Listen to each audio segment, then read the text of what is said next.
Welcome to Burlap Teachers. Enjoy the video. In this video, I will explain how to file copyright for project ideas. First, understand that copyright protects original works of authorship, not just ideas themselves.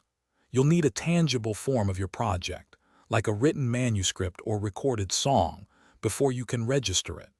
This process helps secure your creative work against unauthorized use and ensures you maintain control over its distribution and reproduction. It's a crucial step for any creator to protect their intellectual property effectively. So, what exactly can you copyright? Copyright law covers a broad range of creative expressions. This includes literary works such as novels, poems, and even computer code. Musical compositions, dramatic works, and choreography are also eligible. Additionally, visual arts like paintings, sculptures, photographs, and architectural blueprints can receive copyright protection.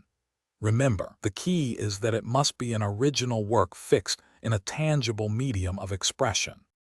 If you're finding this guide helpful, please hit the like button and subscribe for more content. Quick recommendation: for all your reading needs, check out the new Kindle Paperwhite. It's perfect for reviewing your project drafts or enjoying a good book after a long day of creating. You can find a link to it and other great deals in the description below. Your support helps us create more videos like this.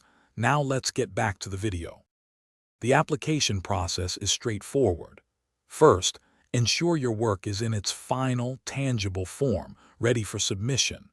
Next, visit the U.S. Copyright Office website and complete their online application form.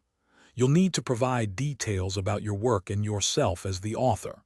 Finally, pay the required filing fee, which is typically around $65 for a single author. This fee covers the processing of your application and helps maintain the copyright system.